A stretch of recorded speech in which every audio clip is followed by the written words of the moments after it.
Welcome to Levels of Geeks Live, bringing you the latest topics in cinema, plus jokes, interactions, and more. Your home to all things entertainment. And now your hosts of Levels of Geeks Live, Alex and Nate. Welcome everyone to a brand new episode of Levels of Geeks Live. I'm your host Alex Figueroa, and my co-host is Nate from Netflix Reviews. Yeah, so today's a special, unique way we're going to be doing this. We're going to be doing this totally different. We're going to be skipping a lot of the news. Here, I don't watch no Oscar movies, so guess what? We're not covering no Oscars. To be honest with you, I don't give a shit about the Oscars. I don't know, Nate, you're into the Oscars? Usually. Okay. I watched about 30 minutes last night, and then I saw they were in a train station, and then I was like, nah. But I usually follow.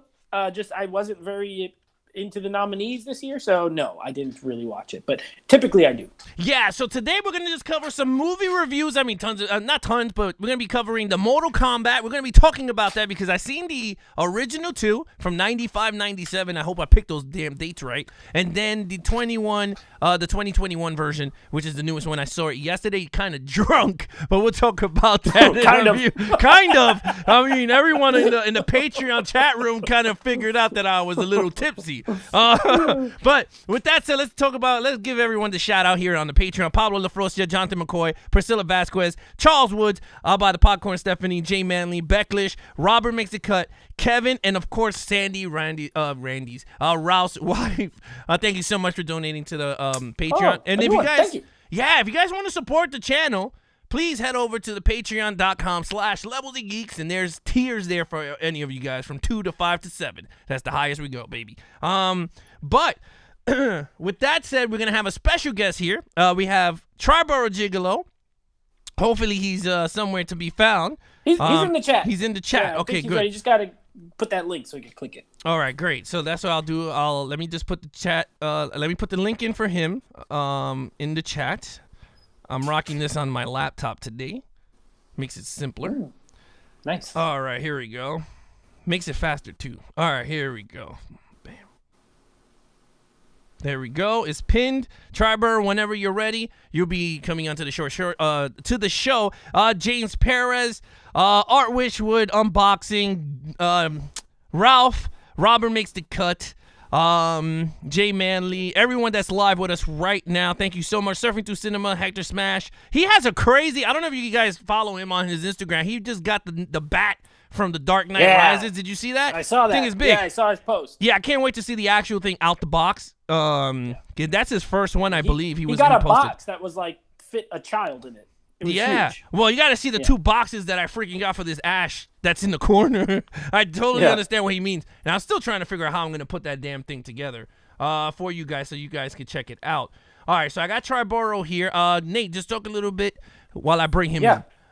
All right, well, we'll talk a little bit. So, yeah, the Oscars, it was in the train station. Nomadland won. Very boring.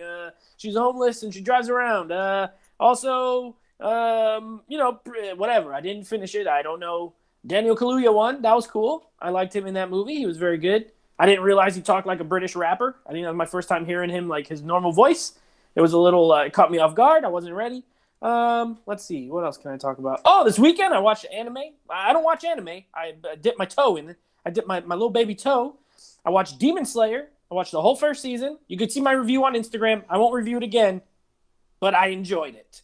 Then I went to see the movie, and I enjoyed that too. It was really good. So that's what I did this weekend. I was watching a bunch of anime and eating food and, just having a good time. Hopefully everybody's weekend was very good. Pretty much. All right, here we go. We have our special guest. Today's always the Random Mondays with Triboro, where he picks a freaking movie. We watch it. That's right. And then we like it, we hate it, we love it. We sit down and we talk, and we have fun with it. So, but with that said, before we get to his pick of the night, we're going to go right into some Mortal Kombat. We're going to talk about some Mortal Kombat. We could even talk about the 95 version, then the 97, and then right into the 2021, just to get everyone. I want to hear what everyone thinks about this, because this thing's been a mixed bag lately. And it's been crazy. There's a lot of people arguing with each other, but again, let's just give you guys a backstory. I was drinking yesterday. I needed to I just needed to drink because I've been so tired and stressed out with the damn channel. I need to drink. But then I started to watch Mortal Kombat 2021. And I was like, what the hell is going on here? But before we get to continue that story, let's get to the Mortal Kombat 1 from 95, I believe. That first came out. What did you guys think across the board? Even everyone that's watching it live with us on the channel, let us know what you think of the original Mortal Kombat from 95. So with Nate, and then we'll go with Triboro first, and then we'll go Nate and then myself. Triboro, when you saw this in 95, what was your first thought when you seen this movie? I thought it was good. I thought the acting wasn't great, but the actual look of the characters from the game, it reminded me of playing the game like so many years on PlayStation. And I didn't mind the music. I know a lot of people didn't care for the techno music. I didn't really mind the music. I thought the music was good for the action scenes. And I thought the first one was great. The second one I don't really remember the second one, but I felt like the first one stayed true to the game. All right. Nate, what was your thought when you saw the one from 95? All right. So I got a little different experience for me because I was 8 years old when I saw this movie. And I freaking loved it when I was 8 years old. It was like, it was amazing. I love the soundtrack. I don't know. I can't believe people don't like it. It's iconic. The Mortal Kombat theme song is iconic. I love the techno as well. I agree with Triboro as far as the look of the characters. They kind of really nailed it. Like Scorpion looked like Scorpion, Sub-Zero looked like Sub-Zero from those original Mortal Kombat games, right? Like they look like they're wearing pajamas. And they look like they were wearing pajamas in this movie. Liu Kang, Robin Shou was great. Shang Tsung was great. Christopher Lambert, a terrible choice for Raiden, but it is what it is. Now, the movie itself, now watching as an adult, it's like one of those guilty pleasure movies for me. Like, I recognize it's not very good. Paul W.S. Anderson directed it. It's cheesy, for sure. It doesn't have any blood or fatalities. It's PG-13, which was a weird choice for... The reason the game was so popular was it was the anti-Street Fighter, Like, it was, like, bloody and full of gore and fatalities, and they cut all that out. I still enjoy the movie quite a bit. I'm a fan of the original 95. Mortal Kombat Annihilation, on the other hand, who likes it? I don't know anyone who likes the movie. I didn't like it when I was 10, okay? Yeah. When I was 10, I hated it. I was like, what? They killed Johnny Cage in the first, 5 minutes of the movie? Like, he was so awesome in the first one. He beat Goro. He won, all his fights. He was awesome. They kill him off, right? And it's just terrible. It is terrible then, and it's worse now. I bought that Steelbook with the 2 movies in it. I will never put in the second movie. I have no desire to ever watch it again. At this point, I just like to watch the funny clips of the stuff that doesn't make any sense and the terrible dialogue. So horrible. 0 out of 10 movie for me. The first one, I give a 7. Okay. But a guilty pleasure 7. You know what I mean? I enjoy it, but it's not great. It's funny. I got the same Steelbook, and don't worry, Nate. I watched the second one for you, because I don't remember the second one. And Lord, we'll talk about it. When I put the first one on, I was like, all right, you know what? You could tell this is 90s all over. It was oozing 90s, right? I had the bops coming out of my screen and all that crap, and I was like, what the hell's coming out here? We had Hanson and everything, so I was like, whoa. The movie was okay. I'm not saying it was the best video game movie ever, but it was okay. I mean, their suits look like they came out of straight up Party City. Like the Scorpion and the Sub-Zero, it looked kind of cheesy, but it was 95. But they look good, though. They look just like the original video game. That's what they look like. So I liked it. I was like, wow, this is pretty cool, right? Yeah. And the movie itself has some stuff, which I was like, not for me right now. But I do remember, and the soundtrack was just the best. You had the Fear Factory. You had the whole the Mortal Kombat theme song. Everyone wanted to punch people in the face when they heard the damn thing go off. So you were like, yeah, this is cool. Then I put on Annihilation. And that is the load of piece of shit movie I think I've ever seen in my life. Because you always remember how the first one always ends, right? They all go, huh, then they're like, test your might. And you're like, oh, shit, this is cool. And then the other movie starts off. Yeah, it doesn't even start off like that. You got brand new character actors in the movie. They replaced almost 3/4 of the damn actors that were in the original movie. You had the original Sonya Blade. Yeah, she was gone. Bridget Wilson in the first one. He was Bridget gone. Wilson in the second one. Yeah. Johnny Cage, gone. Different actor, even though they killed him. Raiden, gone. I'll say James Remar at least has a better Raiden voice than Christopher Lambert. was a worse rating in the first movie, but he was in a better movie. If that makes any sense, you know? He was terrible. But that he was movie, like snickering, like, what is that? That's not rated. Walking around laughing and joking. It was weird. He had like the long white hair, and then all of a sudden he loses his powers. They cut his hair short. I was like, what is that supposed to do with anything?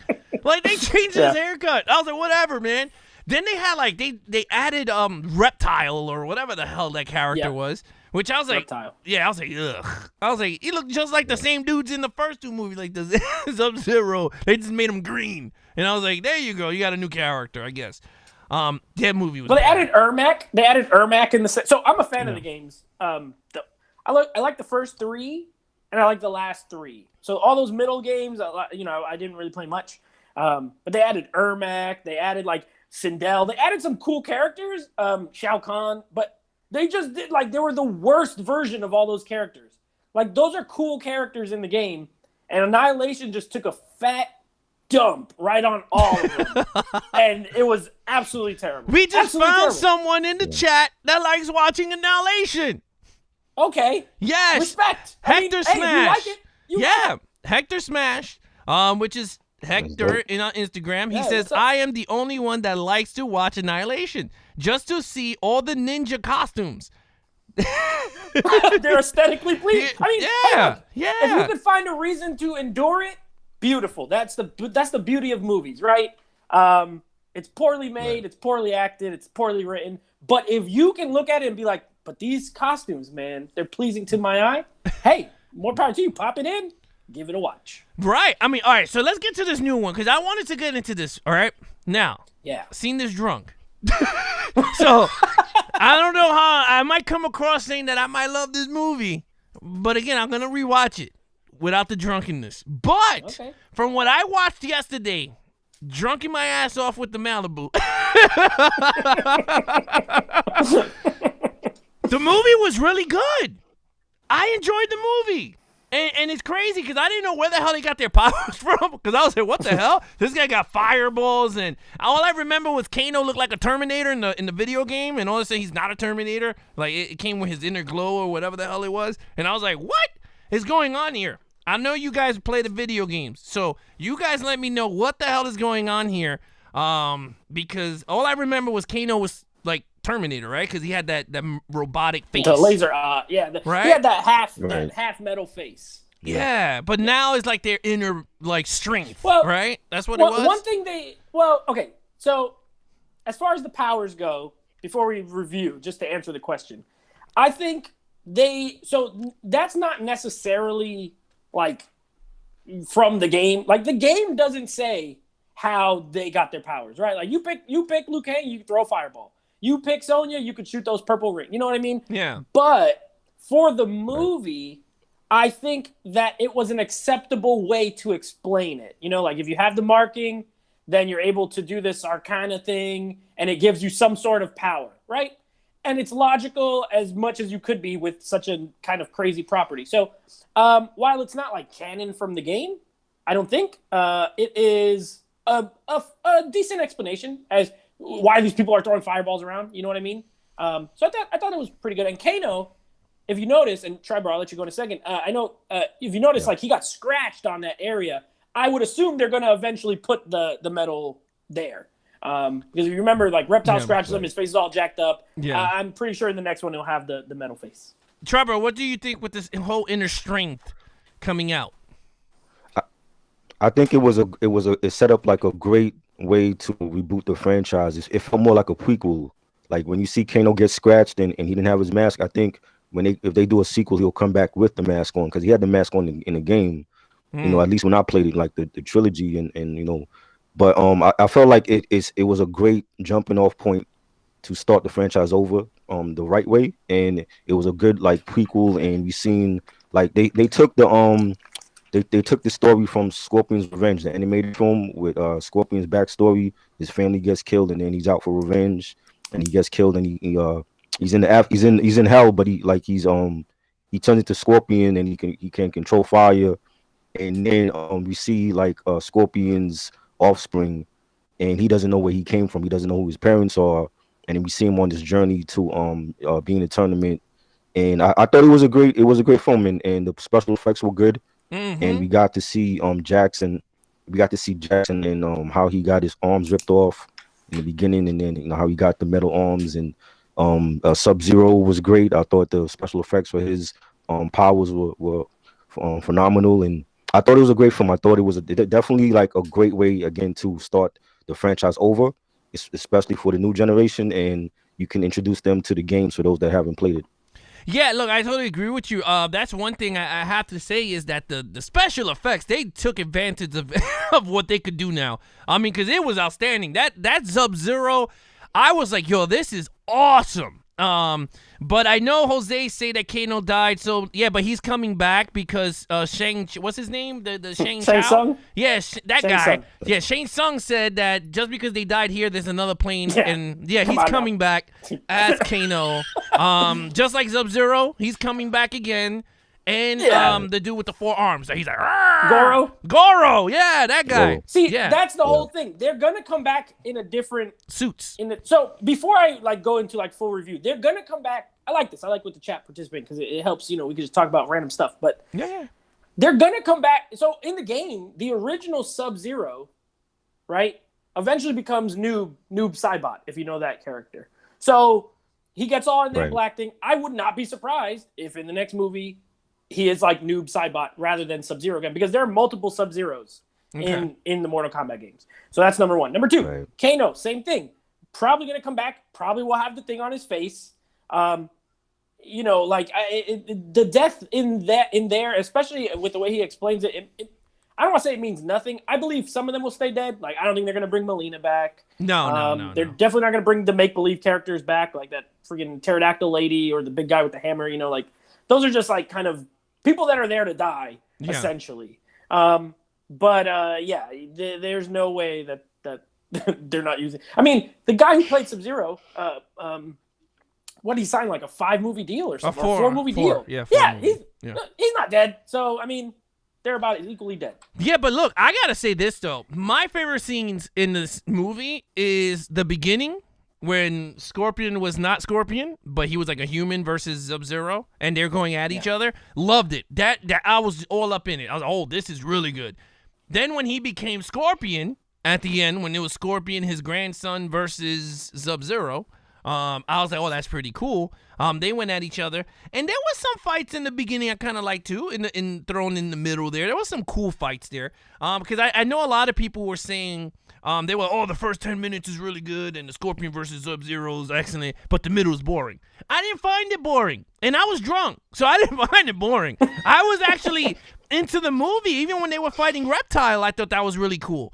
But could be just me, because I had a little grandpa's old cough medicine in me. But I kind of like the movie. I'm not even going to lie to you guys. I really like the movie. And I would buy this if it came out in 4K. I would hands down purchase this movie and watch it again.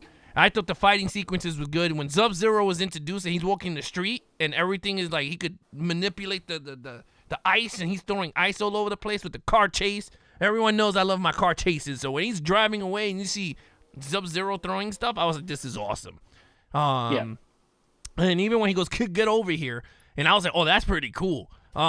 Even that looked good. It didn't look cheesy like in the 95 when he's holding it and then you see like his thing slid open, and then it popped out of his hand. This actually looked really believable, like him throwing the chain and then catches him and they're fighting. And man, that guy's really good, man. Whatever his name is.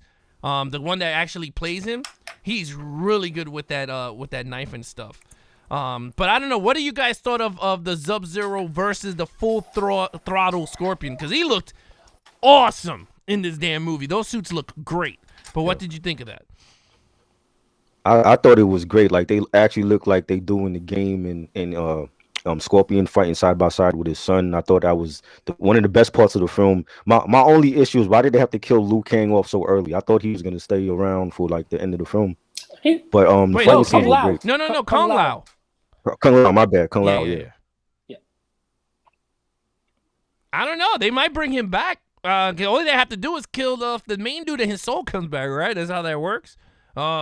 Maybe. Right. I don't know. So, all right. I'm gonna go into like a review here because there's like some stuff I wanna say that I liked. I'll save my negatives. I think there's some negatives. But What's I'll the save negatives, them. Nate? What's the Yeah. negatives? No, I'm gonna save them. I'm gonna do positives first. I believe in positive first, always. You know. Okay. If you thought a movie was good, positives 1st. So first of all, I saw this in the theater. I went to the theater to see it. It was a sight to see. The theater was packed. Like it was very full. It was a lot of fun watching in the theater. I know a lot of people watch this at home, on HBO Max. Awesome. I saw it in the theater. It was packed. It was great to see a movie like this in a theater full of people because the reactions were all there. So just going off the crowd, I've seen a lot of mixed reviews as well. The crowd I watched it with, they were having a good time. I mean, they were oohing and ahhing during the fight scenes, when something hit really hard. They were laughing when they were supposed to laugh. Like, it was a fun time. All that to say, I enjoyed the movie as well. Look, one thing the movie was smart about is it's cheesy. This is a cheesy movie, okay? The storyline is cheesy, and the movie recognizes that, which is brilliant because, the whole scene with, what's his name? Cole? Is the main guy? Isn't it? Yeah. Something like that? Yeah. Yeah. So Cole, yeah. Cole, when he's with Sonya and they're in the trailer and she's explaining like the whole history of Mortal Kombat and the other dimensions, his face is exactly what it should be. He's like, "What are you talking about?" She's like, "It's this tournament and then it's called Mortal Kombat." And he's like, "Wow, what a stupid name." Like, that is exactly what you need to do. As long as you can recognize that really overall this is like a pretty silly premise. The movie knew it, which is why I enjoyed it because even though it wasn't overly they played it straight, but they also recognized, hey, this is kind of silly. He talks about how they spelled it wrong. Combat with a K. They acknowledge all the stuff people might say, especially if you don't play the game. That's number one, very smart. Number two, good that I liked. I agree. I think the fight scene, the first 10 minutes is the best part of the movie. If we're just being completely honest, like it's the best shot. It's the best acted with the actors being able to use their native language. Like it's you got a lot of the Asians speaking English. It's not their first language. It's going to be a little bit different. First 10 minutes is awesome. Right after that, I was hyped for the rest of the movie. The fighting is good. It's brutal. I wish it was a little more brutal, to be honest with you. Like just the regular fights. Could have been a little bloodier, but they were smart to put the fatalities in there. I counted 4 fatalities straight from the games in the movie. Very smart. Also explaining the powers, like I said earlier, a smart decision. The casting is good. Those Asian actors, all of them are great. I like all of them. So they all did. Raiden was the only one. That guy, he speaks better English than that, and he was kind of like overdoing the accent sometimes. Like it was hard to understand some of the stuff he said, but whatever. He was cool. A lot of fan service. I will say this: if you are a diehard fan of the games, they included so much stuff from the games that's like very enjoyable. One, like the even the uppercut, right? Like the daughter, he's fighting and she's like, "Dad, use the uppercut." I'm like, the uppercut's the best move in the whole game. In the old games, you hit him with that uppercut, they're going flying. Yeah. The leg sweep scene where he keeps sweeping his leg and like falling down. The leg sweep is the cheesiest move in the game. Is the cheesiest move in that fight. It's perfect. I loved it. And there's little Easter eggs here and there that I like. Katana's blade in Raiden's temple. You can see it in the back. And a lot of people are like, "Where's Katana?" You know what? There's 1,000 characters. You can't put them all in one movie. So, yeah, I give it credit for a lot of things. And I'll stop there because I have negatives, but I'll give everyone else a chance. Yeah, I mean, Triboro, what did you see from the movie that you really liked? That you were like, you know what? Could be one of the best video game movies so far. Can it be one of those top video game movies so far? What do you think? Like I said, I think they definitely set up the universe for other sequels to come, and it felt more like a prequel in some aspect of it, but they did the fan service justice, and like I said, the fight scenes were great, the special effects, the callbacks to the fatalities in the game. It wasn't really like a bunch of A-list actors, but I don't feel like you need a bunch of A-list actors for a movie like this. I felt like the acting was decent.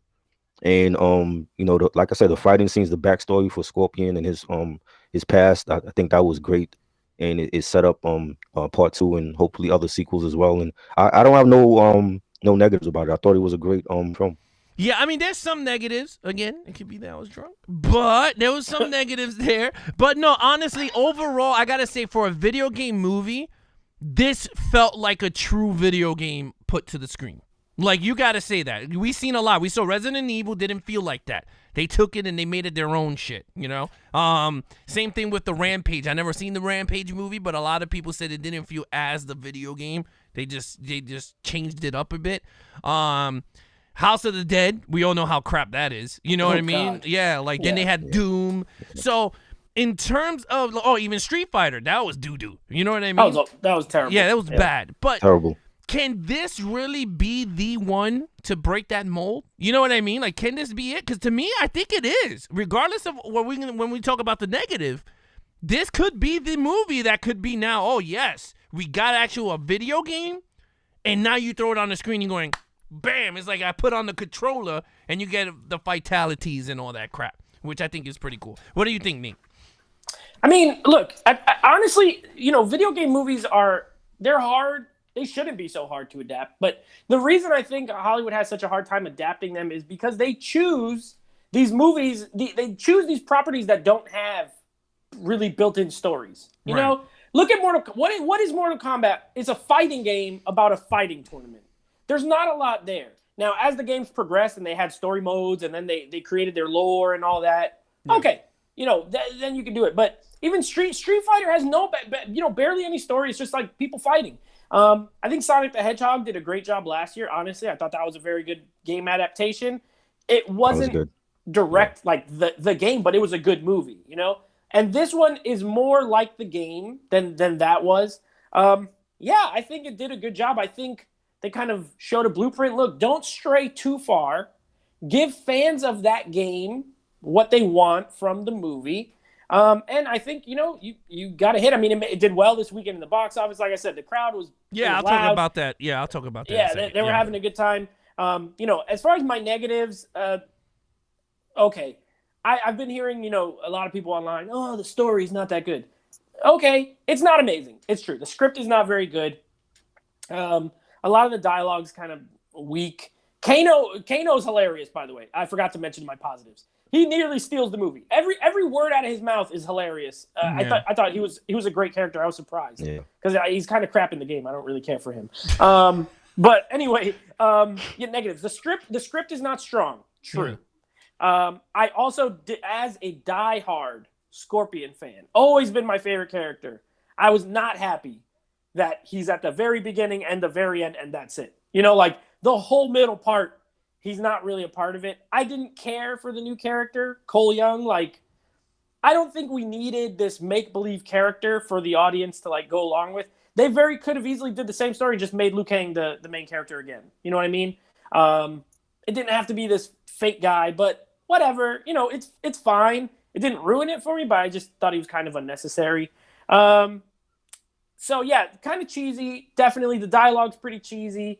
But at the end of the day, I kind of knew that going in, so it did not affect me as negatively as I think it did some other people. What do you think? What's your negatives, Gigolo? If you had any, because I know you said you didn't have much, but do you have any? No, again, like if you've seen the animated film Scorpion's Revenge, they took that backstory with Scorpion's past and included it in this film.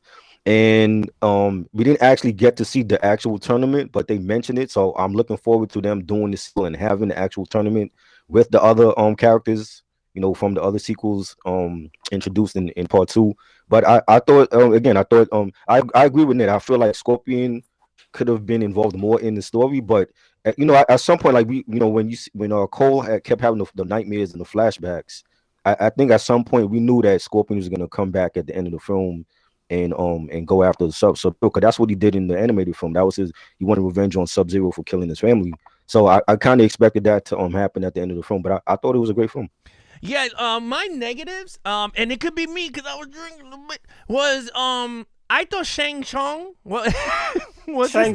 Shang Tsung. I felt like the actor, it should have been somebody else. and it could be just me. I just felt like that actor that played him didn't feel menacing. Like he just felt too happy.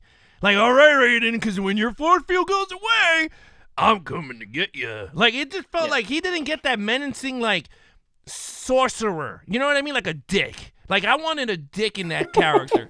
Like, I'm being honest, though. I'm being really honest. Sure. Like, you want a dick. Like, you like, damn, this dude is like, he's going to come to Earth and try to raise the ruckus. And then my man, Lord Raiden comes and he's like, no way, bro. I'm going to hit you with some bolts in your ass if you try to even come near these guys. But we didn't get that. And I felt like I didn't like it. I didn't like his character. I felt like everyone else played their role. Mind you, I don't know who the hell none of those characters were, but I thought they looked cool. Melina or whatever her name is that had that mouth, and I thought she was good. I was like, man, she's good. Then the Predator-looking dude, I was like, that dude is awesome. Oh, Cabal? Cabal was awesome, dude. And I loved him because when Liu Kang does the fire dragon, he's like, oh, shit. Because he was in the pit. Cabal? Yeah. Cabal is one of those characters who I'm glad they used him. He's one of those characters that's like if anything is like a cult following type of thing, he's like a cult character. You know what I mean? Like, he's not a lot of people's main guy, but like the people who love Cabal really love Cabal. I thought he was hilarious. I loved the whole thing with him and Kano where he's like, take your price and double it, and then double it, and then double it. And I was laughing so hard. I'm talking with my cousins, and they're like, oh, I didn't really like that part. I'm like, what? It was hilarious. Like, I liked Cabal. I liked that they made him kind of jokey, even though he looked not jokey. He looked great. And he had the speed power, which is, straight from the game. Some of the people in the chat are putting some of the lines in. Absolutely true. Kano wins. Great line. Yeah. Flawless victory. Straight from the game. Fatality. Straight from the game. And by the way, Kung Lao's fatality with the hat. Oh, that was badass, dude. Absolutely awesome. That's from he does that in the new games, like very graphic like that, and it was awesome. I loved it. I mean, I thought it was a little bit too graphic. I was like, holy moly, we're going to go there. I was like, I wish they didn't kill him. But here's the thing with Mortal Kombat. Literally, there's so many characters that I think it's smart. If they're smart, they can kill them and let them be dead. You know what I mean? And you introduce new people to fill those roles because it has to have weight. Everyone can't just die and come back to life because then no death has any weight and you'll always be like, well, I think those villain people will come back. Because they're the popular ones. Yeah, because they're the popular but villains. I like if Sonya dies in the game, keep her dead. You know what I mean? Like there are other people you can use. Katana wasn't in this. Jade wasn't in this. And you're going to the new games. Cassie, like there's a lot. I'll say part 3, Stallone and Arnold's going to come back as T-800 and Rambo. Isn't they in the game? I think they're in the game, they're in the game, but they're not going to. No, they're not going to come use back. Any other all right, because so they have like Freddy and Jason and all those guys. I don't want you guys to feel like you guys are getting ignored. We're not ignoring you. I'm going to check. I'm going right now to your guys' chat and see what you guys are saying because I see this thing is you guys are just going off and I love it. All right, so here goes. BX Lenny says, Cabal is a clown. Check out Dashi's parody Mortal Kombat videos, and Cabal is the funny one there too. Let me see. Dallas Cowboy fan, hey, what's up, man? He says Cole was useless too, but can improve. IG.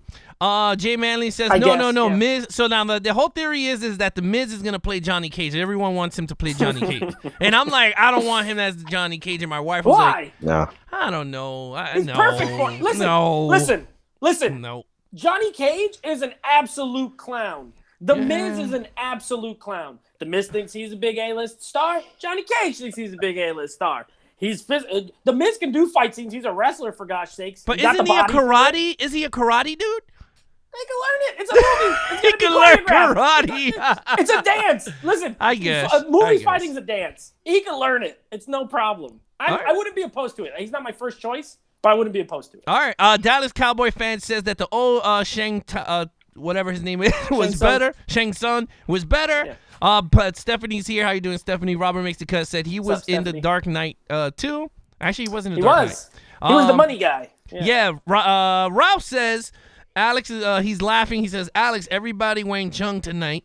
I guess he's talking about the song. Yeah. Let me see what else. Shang Chung, you called him. Yeah, I call him Shang Chung tonight. Jose says, who would be cast as Johnny Cage? I guess that's where that whole situation happened.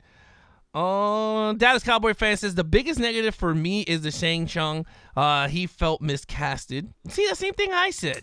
I feel I the could see same that. way. I could see that. I wouldn't even say miscast because he had the look.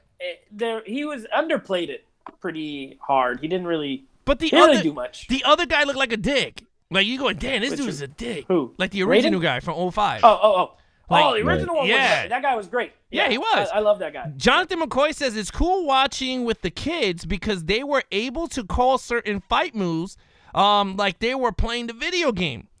They were yelling for the dragon move and the movie delivered. That's awesome. So his kids play That's all Mortal you can Kombat. ask for. Yeah. Exactly. Yep. Yeah, that's awesome. I want to see a fire dragon eat somebody. It happens. Yeah. Wow, look at that. I mean, You got the movie Scorpion death scene, right? When he pulls out his mask and he goes fire. delivered. He or blows whatever. the fire. Yeah. Yeah, you get the Kano fatality with the heart. Right. You get Kung Lao's fatality. Like they did their thing. Unboxing says, but Mortal Kombat 21 is good, but seriously, I almost fell asleep in the middle part of this movie. But I don't hate this movie. The action sequences were awesome. Okay. I love Unboxing's reviews. He always talks in a circle. He'll start off with like, it wasn't that good, but then it was kind of good, but then I hated it, but then I loved it. It's like an incredible journey. You never know how it's gonna end. Yeah, James Paris says, look, I love 2021 Mortal Kombat. It was good to sort of do a prequel setup to the tournament game. One thing I gotta say though, that I thought this movie did very well, and I liked it a lot, was the fact that what's his name, Cole Young, was like, let's split them up and let's fight them in our turf. And I was like, that's pretty cool because it looked like the video game, right? Because they were in their whatever. You pick a scene and then you fight them. Yeah. And I liked that. I Fighting thought that was pretty Outworld. cool. Yeah, I thought that was pretty cool. I was like, that felt like an actual video game. You know, like when Jax is fighting the dude and then he squishes his head, and I was like, ugh. I was like, that's another fatality. That's just straight out the game. Yeah, yeah. And the other thing, I think the one major thing they were very successful in. Now, as much as it pained my heart to not see Scorpion a lot, they made him and Sub-Zero both 100% badass. 100% you want to see more of them. Yes, which was smart. yes. You know what? They didn't overdo either one of them. They both were like boss level characters. Like Sub-Zero's really the best. Look at the poster. He is the front. Shang Tsung is behind him. You know what I mean? He was the true big villain in it. Look at this. He's on Triboro shirt. And Scorpion was like the true ultimate savior good guy at the end of the day. So I think they did a good job of making those two kind of the, 1-and-1 of each side. Yeah, look, it's pretty cool. Like I said, I was into it, and I agree with you. I think, it'll take away if they had Scorpion throughout the whole movie, because then it's like, what the hell's the point? You can just have him throughout the movie. And mind you, that guy was really good, man. When he tied up when he tied the rope on the thing, I was like, oh, this dude is Sub-Zero. I mean, he's Scorpion. I kind of figured that one out. Because the wife was like, she's doing the plant, and I told my wife, I was like, look, that's an Easter egg. I was like, isn't that Scorpion's knife when he shoots it out? And then once he ran and he grabbed it and he tied the rope, I said, oh, this dude is Scorpion. I was like, is this like a prequel? Because I started to get crazy. Because he started throwing the knife and everyone's getting killed. One thing, they got to shoot, and that's another negative. You went from shooting wide angle fight scenes, right? Because it looked amazing. From the wide angle, you saw everyone getting stabbed, and you see him doing his tate quieto moves, and you're like, oh, crap. Then, when it goes to the actual movie, the fight sequences were cut and paste and super fast, and I was like, wait a minute. I agree with that. Wait a minute. I agree with that. Yeah, I was like, what are you doing? I was like, the beginning was good, and then the ending, it went right back to the wide angle, but then when they showed Cole Young fighting Sub-Zero, it went to close combat, chop and quit to make him look good, where you could tell, like, the guy who plays Sub-Zero and Scorpion, that they're really martial artists, because the cameras go back, and you see them whipping each other's asses, and I'm like, damn it.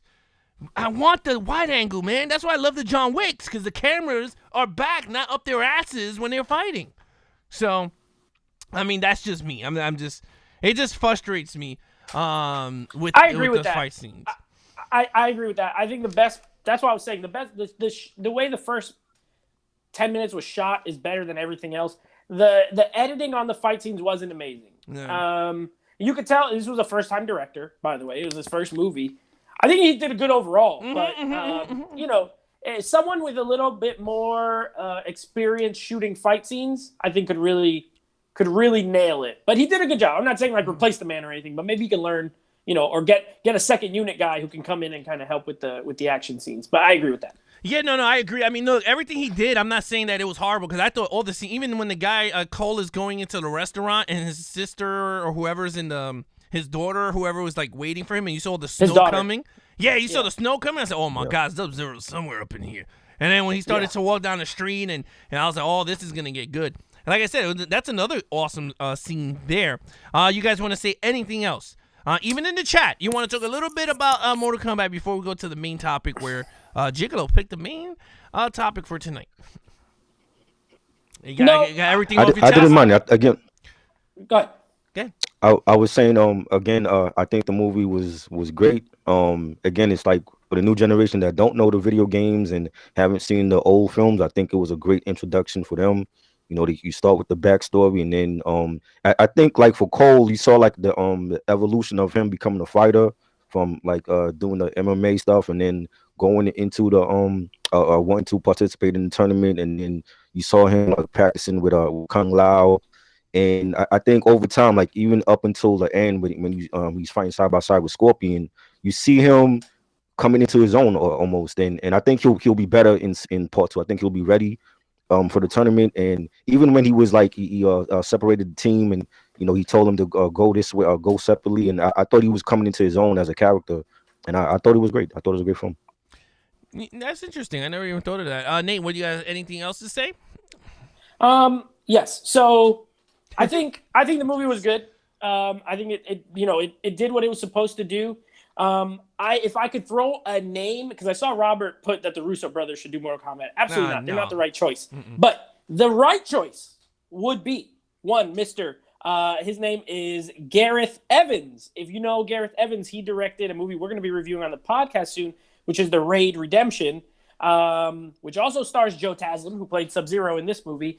The fighting in that is what the fighting in this probably should have been. Like, every time they hit, it looks like they're breaking a bone. It's hard, and he shoots it perfectly. You can see everything. I think he would be an amazing choice to direct the sequel if they're going to go in that route. Also, I think, like I said, I'm looking forward to seeing what they do. I'm looking forward to seeing what new characters they bring in. That's the fun, right? That's the fun of not just blowing all the good characters in the first movie. That now you have a bunch that you could use for later. I want to see some Smoke. I want to see Ermac done right, please. I want to see a proper reptile, because that was like a reptile, but it wasn't really reptile. Yeah. I want to see all them. And I give the movie, as far as a score, I think it's the best Mortal Kombat movie. So for some people, that's low praise, but I think it was good. I give the original 7. I give this one an 8. I think it's like an 8 out of 10. I had a really good time with it. All right. What do you see, Gigolo? What would you give a score? I'm giving it a 9.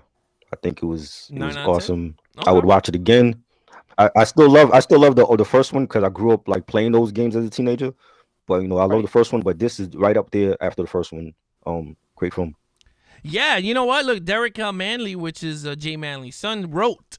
He said the ending was mostly great grandfather and great grandson versus Jack Frost. Jack Frost. That's one thing that he brought up that I had to say was that he didn't even know that was his grandfather.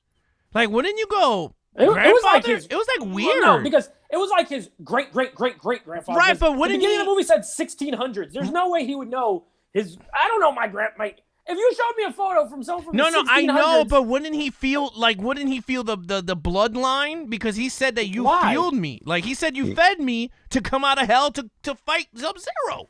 Yeah, I think Scorpion would feel it. He had the I dreams. don't think Cole would feel it. Yeah, he had those dreams, and that was about it. No, but I'm saying Scorpion should have known that that's his great grandson. That's the bloodline. Like, he didn't say he just said whatever. No, that's why he came out.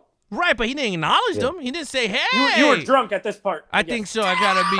I had to be. Well, he didn't stop and give him a hug or anything. But that's what I wanted. I wanted him to bond with his grandson. Like, hey, bro, he ain't here to hug. He's here to rip people up. If he would have hugged him, I would have walked out the movie theater. I wanted him to hug. Like, he takes it off and he's like, and then he like hug each other. Oh man. I wanted a love story, man. Like, something to make me cry. No, I'm just joking. But I guess, okay, so he knew his, all right, fine. But one thing I do want to say, before we go to the main topic, is that Mortal Kombat beat Godzilla, okay, versus Khan on HBO viewership numbers during their repetitive premiere weekend. Okay? It's the highly anticipated debut of Legendary's fourth monster verse film with years in the making after the studio announced the film as part of their lineup in 2025. Also, the HBO Max in theater in March explanation was high, and Godzilla vs. Kong seemed to exceed them, breaking several pandemics box office records and its premiere weekend. Godzilla vs. Kong also beat HBO Max's highly profiled Zack Snyder Justice League, but Mortal Kombat blew those out the water. It's not surprising. It's not surprising, judging by, like I said, the crowd at the theater that I saw it with. And to be honest, if that Demon Slayer movie didn't come out this weekend, that kind of split audiences a little bit. And how great was it? They're both rated R. Rated R movies. This is unabashedly rated R. That movie's very violent, because this made $22 million, and I think Demon Slayer made $19 million. I mean, you combine it, it's $41 million, right? But I would imagine if Demon Slayer wasn't playing, a lot of those people probably would have went to Mortal Kombat as well. So it might have beat Godzilla vs. Kong $33 million if I'm being 100% honest. Yeah, but it had competition. Godzilla vs. Kong came out against nothing in the theater. So the fact that it beat it in streaming, I think it would have beat it in the theater if Demon Slayer didn't come out and have such a big weekend as well. Yeah, and the crazy thing is, all right, so I'm going to give you the box office numbers, and you tell me, I mean, this is absolutely stunning, okay? I mean, again, this is movies going to the theater, and people are now going to the theater. $23 million domestic, okay? $27 million international, for a worldwide total of $51 million on a budget. Supposedly, the budget, he was not even that crazy. Let me see if I can get the budget for you quick. Okay. Combat 2021 budget. $55 million. So they're definitely going to make it back. And then plus the streaming, people watching it over and over, technically they're getting money out of that also. So technically it's a successful movie. Think about that. Oh, no, it is a success. I don't know how they count their streaming success, but the fact that it got a lot of eyeballs on it is a win, because shortly after the weekend they announced they're going to move forward with the sequels. Because, the actors signed on, and I remember reading an article before it opened that it was like contingent on it being successful. So I think worldwide it did pretty good money. Here it did good money considering. It's hilarious how we're saying $22 million was such a great opening weekend when back in the day, 2 years ago, $22 million, you'd be like, "Oh, that's not that good." You know what I mean? Right. But we got someone calling in. What they are, yeah. We got someone calling in. So let's just put that person on the call. Let's I didn't even know we were taking calls. I did not know, but he wanted to say something, so let me put him in. Okay. Wait, hold on. All right, James, you're live. What's up? Hey. Can you guys see me? Yeah. Yeah. Oh, okay. I just really wanted to come into this topic because you mentioned that this did better on HBO than Godzilla did, and I kind of feel like, to your guys' point, it's going to make its money back. It's going to do all this. This is the perfect experiment for HBO, though, on how this would work in terms of having the subscription and still going to the movies. This movie had enough people with fan service that were ready to go to the theaters to see it, and there's also enough people that are like Nathan, that's like, I'm going to see every movie in the theater anyway. Now the theaters are opening, so they're going. But then there's enough people that are like, I don't know if I want to see that in the theater. Let me check this out. And it's sort of becoming this thing like, dude, have you seen Mortal Kombat? And it's kind of that perfect. This is doing better than what Wonder Woman, what Godzilla, those were blockbusters. People were expecting to go to the theater to see that. This is kind of that perfect movie of maybe I go to the theater, maybe I don't. And I think this was the true test of this type of a thing, not the Disney, you rent it and, on a plus thing, but this is that perfect situation of, well, this is why I have HBO Max. That's true. I mean, as far as the Disney, unless you're Robert, who likes to pay $30 to rent it and then go see it at the theater and then buy it in 4K and on Blu-ray and on DVD. Unless you're him, you're right. You know what? That's a fair point, because if you look at what HBO Max put out in the first quarter. Yeah. You know, you had like the Little Things. That is not a movie you watch twice necessarily. Judas and the Black Messiah, as good as it was, it's not really like if you watch it at home, you're not gonna be like, I have to see this on the big screen per se. Godzilla vs. Kong and this one both have that to me. But it's not surprising that this one did better streaming, you know, being that it's R-rated. I think that helped as far as for the streaming as well. And Godzilla vs. Kong made a little bit more because it's PG-13. So it makes sense. All the numbers shake out. I think they're both – the summer blockbusters are going to be the best examples, really, of, you know, how will this work. I know next year it's kind of going away anyway, but I think you're right. Yeah, but one thing he alludes to makes kind of sense because now that they know, they could now gamble on smaller projects. Like, let's say let's just say now Street Fighter. Someone could now reboot Street Fighter going, hey, now we could give people what they want with Street Fighter and take a chance.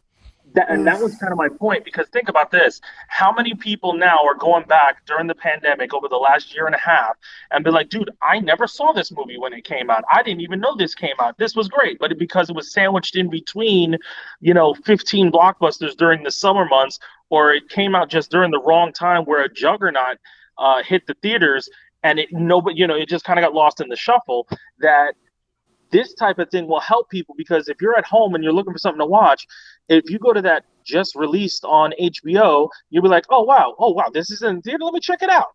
And those smaller movies in which they would have to put a lot more advertising budget into, they may not necessarily need to take as big of a risk and put $50 million into advertising campaigns, throwing it on the Super Bowl or the NBA Finals, because now they can kind of be like, you know what, we can recoup with HBO and the theater itself and put less into our advertising budget on this film. So instead of, some of these movies that were, you spent $100 million on that type of a thing, when you watch it, you'd be like, okay, well, it was a $50 million movie, and they made, $40 million in the US and $100 million worldwide, and then they made HBO Go money.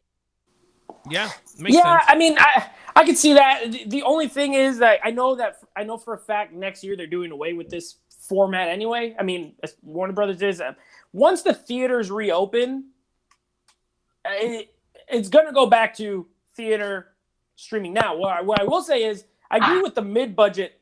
I see a lot of mid-budget stuff going streaming, and I think that's smart. I think that's smart because you're right. It's going to get eyeballs on it. Because let's be honest, and I know, James, I know you don't have it, but like on Instagram or any social medias where it's like heavy on movies, everyone sees every single movie that comes out on Netflix. Everyone sees like they're all reviewing the same exact movie. Yeah. Everyone sees it. And so those smaller titles, I think that's where it benefits, because the big ones are going to make their money. They have Fast and Furious. If Fast and Furious was coming out on a streaming, which it's not, but if it was, let's say it was coming out on Peacock and in the theater at the same time, it's going to do well on both. It's going to do well on both because it's got a name recognition. But I agree where those smaller ones where you're like, okay, we don't know what we got. We spent $40 million on it. We don't want to put a bunch into advertisement. Let's put it here, see what it does, and then you kind of work from there. So I think it's pretty cool. Remember that happened with the Little Things. Remember I told you that, Nate. I was never going to see the Little Things in the theater, but HBO Max was for free, and I was like, all right. I watched it and I enjoyed it. Yeah, the only thing there is like everyone watched it. Nobody went to the theater to see it except me. So like that's where it's kind of like, well, even though some people liked it, nobody went to the theater to watch it. And it wasn't super rewatchable twice. Right. Here's what I'm thinking, and this is kind of like what Netflix did, in the early 2000s. Everyone said streaming wouldn't work. And, it was just a little thing. There wasn't a bunch. High-speed internet kind of sucked. And eventually now everybody has streaming. And I think with HBO, this experiment of in-theater and HBO for the first 30 days or whatever it is, that's going to go away for the blockbuster. But what could in turn happen is, we may start seeing theatrical releases that are limited, but they end up going to HBO as because of all the properties that they carry, or even like you mentioned, Nate, Peacock. This could be a situation in which Peacock is like, all right, well, we've got all these things under our umbrella. Instead of launching Universal, is Peacock. Yeah, Universal. Peacock has, you got Universal and all the IPs through there. What if they're like, you know what, maybe we don't put this in the theater, or we do limitedly, but we focus more on getting a new set of subscribers and like, hey, get this, like those family-friendly kid movies that, the budgets have skyrocketed. There should be no reason why an animated feature coming into the theaters is upwards of $100+ million as they have been. You're not going to recoup that unless it's a true blockbuster, that the Pixars and then the high-end DreamWorks of the world. And I think that you have all of these other eyes now on this saying, okay, look at how much buzz this lower budget movie got, that honestly, if the pandemic did not hit and this was already in the can, because we know this was supposed to come out previously, it's one of those situations that this movie would have not have done well. I don't think. I think everyone's. Mortal Kombat? I don't think Mortal Kombat would have done as well as it did if no pandemic happened and it came out as it was supposed to during all the other movies that were supposed to come out. I'm not sure if it would have. I'm not saying it wouldn't make this type of money, but I don't think it would have the buzz that it is having.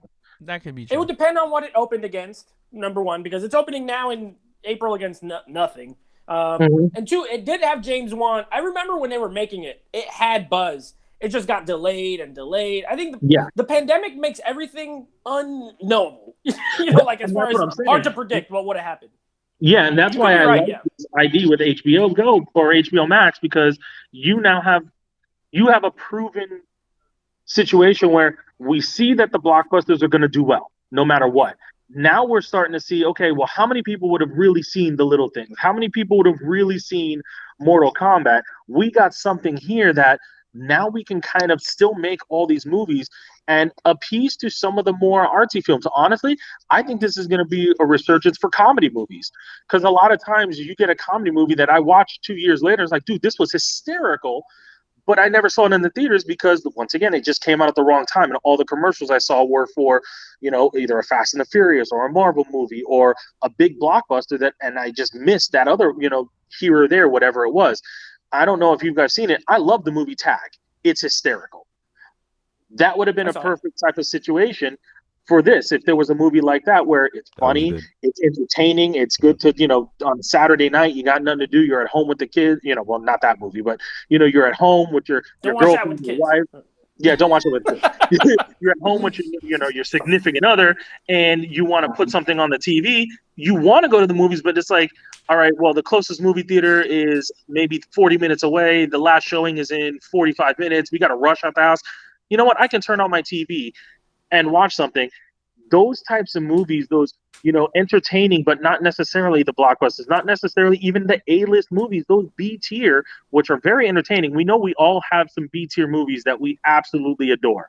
I mean, Nate, you told me that one, The House Guest. Dude, that was pretty awesome in terms of for what it was. Now, is it something that, like, I would go in the theater and everyone, let's go watch it? Not really, but dude, watching it at home, I had a good time. And that could be what happens with this, that, hey, we have something here to where we can still make these movies, just lower the budget a little bit, or the artsy movies or the comedies that won't necessarily maybe do as well, and throw it on a service like this. For all these guys, I think people are going to watch this, and not like us, but meaning the executives are watching what this is doing. I mean, you're absolutely right, and you got to remember also Mortal Kombat will be coming out on physical media, and that's going to be more money going into Mortal Kombat because people will be buying multiple covers, whether they're Steelbook or whatever version. They might have a Scorpion version and a Sub-Zero version of the case. People are going to go crazy looking for those physical medias or statues or, so that's going to influence again. So, yeah, you're right, though. In terms of properties, this could be something that might change. Because, look, Fast and the Furious 9 is coming out on streaming after it comes out in the theater. So, regardless, they signed a deal with, I forgot who the hell it was, but I remember it said it's going to do like 45 minutes, 45 days, and then go right It's probably going to go to Peacock. It's going to be Peacock. Yeah, so the theater. Yeah. Well, that's going to be the model starting January of next year for Warner Brothers. They are going to go 45-day. Perfect. That's perfect. That's 45-day easy. theatrical. Yeah. You don't have to wait that long. A month and a half. If you don't want to go to the theater, you get it at home. You no longer have to wait 3 months, 4 months, 5 months for for your Blu-ray or DVD. But I think this is a new model, though. I think this is the way things are going to go. And something small like Mortal Kombat or this will open up doors for like Street Fighter, Castlevania, other video game properties that they could now take chances on with a $40 million budget and throw it out. Can't see why not. Yep. All right, thanks, guys. All right, thanks, James. All right, James. So, all right, so there you have it, guys. All right, so let's get into the second Oh, topic. Alex, here. what did you give it? You didn't give it a score. What did you Me? give Mortal Kombat? Oh, yeah, I did it. Shame on me. I would give Mortal Kombat. All right, so for me, let me just throw up the. Oops, sorry.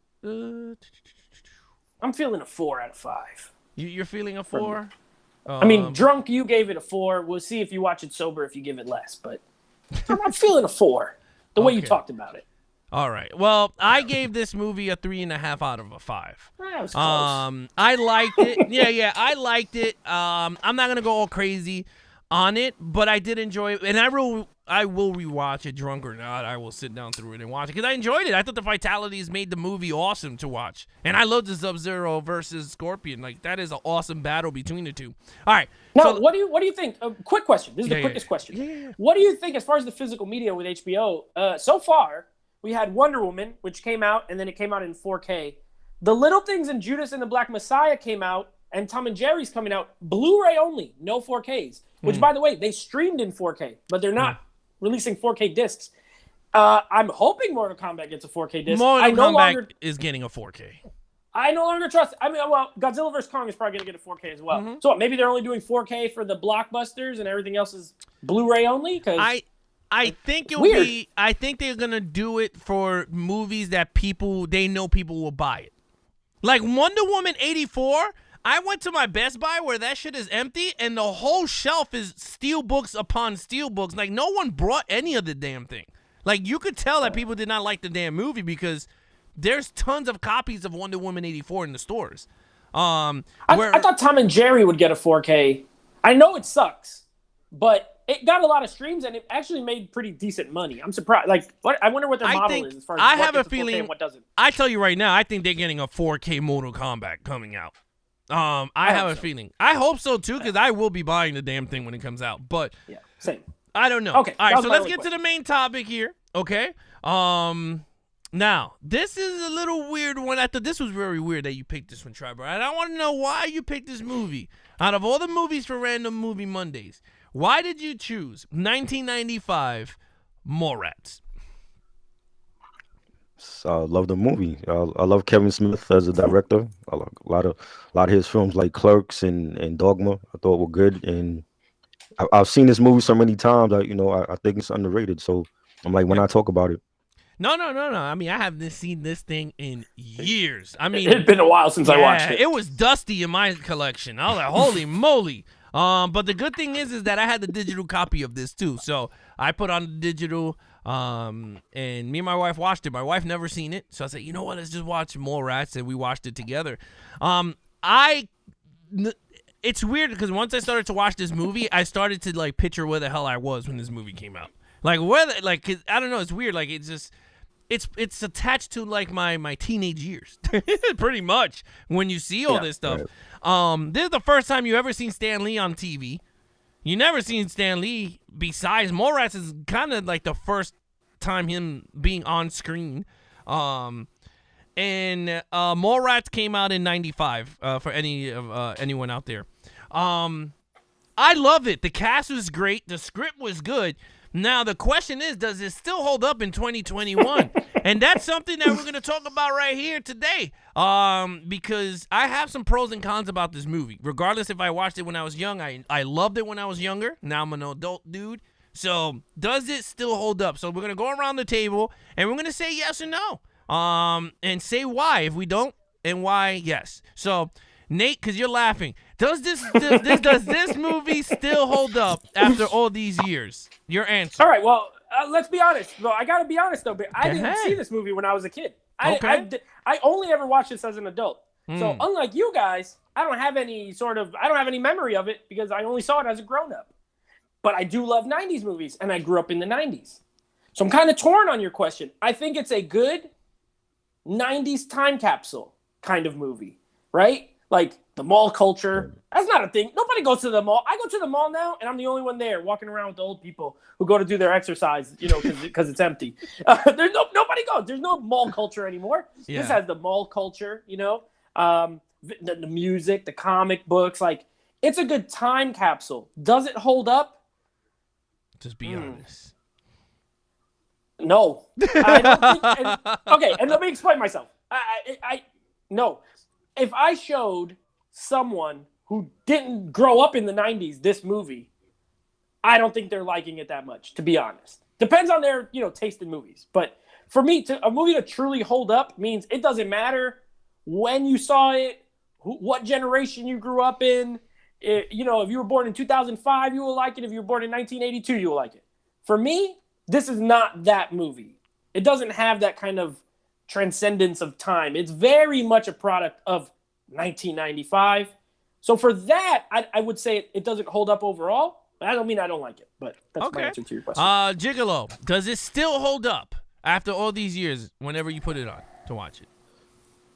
I agree with Nate. It is one of those films that's a time capsule, when you watch it. But for me, it's relatable because I spent a lot of time at the mall and growing up, listening to like Nirvana and Stone Temple Pilots. So with like the grunge music, I relate to, and I think it's a love story. It's a good love story of any genre of any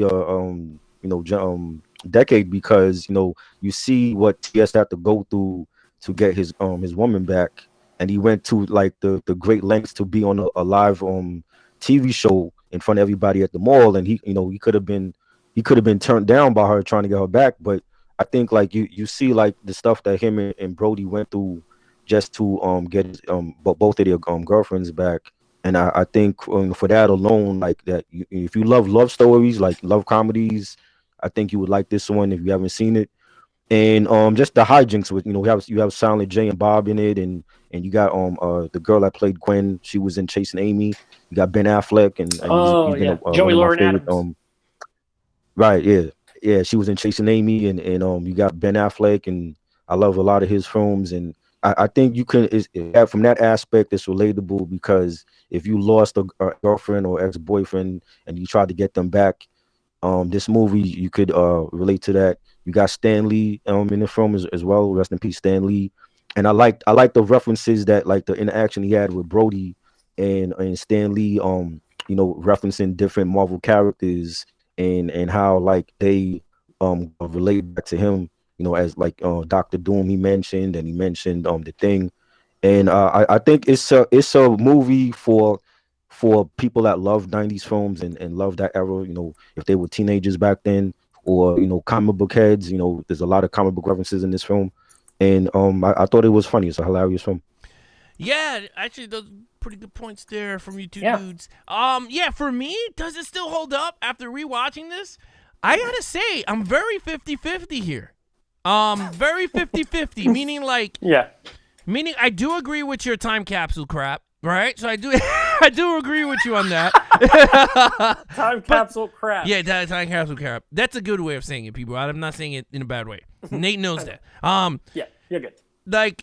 Like 50-50. I do understand it from that point of view. And then half of me is like, no, some of the jokes don't land as much, unless you lived through that 90s era of the jokes. But I still enjoyed it. My wife she's like, she's not into it as much, but she enjoyed it for what it was. And that's the thing. You enjoy it for what it was. It was a very funny freaking movie. Jason Lee is mad funny in this movie. Regardless, like this, and the scenes were still funny. And regardless if you're a comic book person or not, like the way Jason Lee speaks about comic books and the love for comics is the way people are with comic book movies now. Regardless if you don't read comic books physical. Right. People watch them, and they're very diehard about it. These dudes will talk about scenes that you'd be like, yo, dude, you really remember that doo-doo movie? Like, and that's the thing. He's very diehard. And just because you didn't live in the 90s, you didn't read the comic books, we're in a newer generation where the comic book movies are coming to life on screen, and people rather watch them in movies than read them as physical. And I'm okay with that. But like I said, it's a 50-50. Look, the comedy all lands. Jay and Silent Bob is freaking hilarious throughout this movie. I thought they were funny. Especially when he was mad funny. I love when he's talking like like when Jay is just like, I don't know why it always makes me laugh every time I see this movie. but he's like, Jason Lee, Brody asked him, he's like, oh, so like something about Logan. He goes, no, Wolverine, snick. Yeah, oh yeah. He goes, you guys are doing it. What is it? You guys are doing it a Weapon X style. He's like, no man, we're doing it Wolverine with the animanium clothes. Wolverine, yeah. snick. Yeah, it makes me laugh every time the way he does it. Like, yeah, it is so funny. Yeah. When he's doing the drawings, he's like, all right, you're gonna do the plan. Yeah. The plans never work. Like it never works. Hey, what's out up, money team? Yeah. It's hilarious. And LaForge, how they gonna take out LaForge? Like I you know what? I like it. There's a couple things I like about the movie. One, it has a great cast. You know, Jason Lee, Jeremy London is not. Who cares really? Like the main guy, whatever. But a very '90s cast. Jason Lee. You got Claire Forlani. You got Shannon Doherty. She was gorgeous. Shannon Doherty, Joey Lauren Adams, young Ben Affleck being a real douchebag in this movie. Michael Rooker, Ethan Suplee. Like I like the cast. Of course, you know Jason Mewes and Kevin Smith as Jay and Silent Bob. Here's my thing. I probably less than both of you. I'm not really a Kevin Smith fan. I'm not either. Oh, okay. I actually think so. Like everyone talks about Clerks. I don't like Clerks. I actually think this movie's better than Clerks for me. Like I enjoy watching this more than I enjoy watching Clerks. And the thing that one of the reasons is his writing. For his writing speaks to some people, but not me. It just sounds like he's writing stuff he just wants to say through these characters. You know what I mean? Like it just sounds like Kevin Smith talking to you, especially knowing him now with like podcasts and everything. Listening to the dialogue now, it just sounds like Kevin Smith living through these people. Which, you know, for one, he has a voice, but for two, I'm not really into the same stuff as Kevin Smith, and his humor is not always my humor. So I'm not a big fan of his. I do like this. I think this is his best movie for me. Like it's the one I watch. I own it. I think it's the most entertaining, and it's the one I find funniest. But he still does that. There's certain like even their little conversations that they're having. You know, where they're sitting on the bench and they're talking about random stuff that has nothing to do with nothing. It's like, oh, Kevin Smith just wanted to say this, but since he's a director, this is the only way he can do it is to just make these people say it. And I don't love that style of writing per se. I totally agree with you. I think the Clerks one, I seen it once. I'd never seen Clerks 2. I never seen Jay Silent Bob Strikes Back. Like I never seen none of those. I only see Mallrats because that's all Clerks is. Clerks is just stuff Kevin Smith wanted to say through these other people, and so they're talking about it. You know what I mean? Okay. That's why I'm not a big fan of it. Yeah. So Triboro, do you like Clerks? Yeah. What do you like about Kevin Smith? I just thought like he was a different type of director. Like for Clerks, be a black and white film, and I'm not really a big fan of black and white films, but I thought that was funny. And each film to me was like different from the last of his films. Like with this film, I think the relationship part was relatable because like if like the scene where Brody and Shannon Doherty's characters is in the elevator, and then she's venting her frustrations to him about like, well, you never brought me over to meet your mom. Every time you bring me over is to have sex or whatever. And you know the scene like in the beginning when he falls asleep, like he's sleeping, he wakes up, he looks for his controller to play the rest of his hockey game, and she's just there, you know, feeling unfulfilled like she told him, and she was about to dump him, and he was like in shock, like how could you, like why would you want to break up with me? We have history together. I feel like people that's been in relationships, they could relate to that, and maybe they've gone through something like that as well in the past, and you know, watching this film, they could say, oh well, that was me when I was with so and I didn't know she felt like this, and you know, maybe I got to get my ex-girlfriend back and you know, introduce her to my parents or whatever. And that part I think is relatable to a lot of people, and just the a lot of funny dialogue in the film, and just it was like a whole day of them being at the mall and the hijinks they went through. I just thought it was a classic film. You know, I actually agree with what you just said. And it kind of ties to what I said, but I agree. You said it better. Like I think his writing and his movies speak to certain people, definitely. You know, and they can relate. You know, it may not be my story, or I can't really relate, but there are, especially people who grew up in this time. Like I was a little kid when this came out, so I wasn't my '90s. Even though I grew up in the '90s, it wasn't my teenage years per se. I bet if I was 15, 16 when this came out, different story. You know what I mean? So I totally could see that. Yeah, it's funny because like I see Jay Manley said this, that he named his daughter Harley Quinn after the comic book character. Kevin Smith did. Yeah. Harley Quinn Smith. Yeah, I think that's pretty cool. To be honest with you, I think that's a pretty cool name for it. She's a terrible actress. Yeah. I mean, I didn't see her in work, so I can't. She's say it, horrible. but yeah. Yeah. Well, I mean, it is what it is. She's I bad. guess. Trust me. Yeah, no. Everyone is talking about the chocolate covered pretzels. It's funny about that whole situation because he Jose's favorite part, apparently. Yeah, he likes that stuff. That was nasty. He keeps talking about chocolate covered pretzels. Yeah, Survey to Similar said, was it Stan Lee holding a script to this movie in the cameo of Captain Marvel? Yes, he was. Yes, he was when he was in the bus, right? See, in Captain Marvel, yes. Yeah. Yeah. See, like Unboxing is asking if he should watch it. Knowing he's kind of younger, I don't think he's going to get much from this, to be honest. I don't think he would like it. And that's what I mean as far as holding up. I don't think if you recommend this to someone under the age of 20, if you were born after 2000, I don't think this is a movie you're going to get much out of, personally. If you're a diehard Kevin Smith fan and you want to dig in and like see all his stuff, then that's a little different. But I don't think Unboxing is a diehard Kevin Smith fan, so I don't know if he would like it. I could definitely see him coming back saying, I don't get it. And you kind of have to be there for some of the jokes to land. Yeah. I think it's always good to go out of your comfort zone and look at a film that you normally wouldn't normally watch. Like I'm not really a fan of war films, but I've seen a lot of classic war films. If Unboxing watches it, he might like it. You never know. I agree with that point. The only reason I say that is the style that this movie is, being a comedy and being so centered on a lot of very current references at the time. If you weren't there for it, you're just not going to get a lot of the jokes. Right. And that's the thing with, when you date your movie. I hate when movies are dated, like they stick to when they came out, and it makes it where when you watch it later, it's like, ugh, this feels so old. Like it doesn't feel like a movie you can watch at any time. Mallrats is borderline. It's like borderline that, in my opinion. Yeah, and that's a pretty good way of putting it. Pretty much. But I do enjoy it. I think it's like I said, I think it's Kevin Smith's funniest movie. I like the characters better in this. The part. I always love when Ethan Suplee's trying to see the picture in the thing. The sailboat. Everybody keeps walking up to it, and the girl's like, funny. "It's a schooner."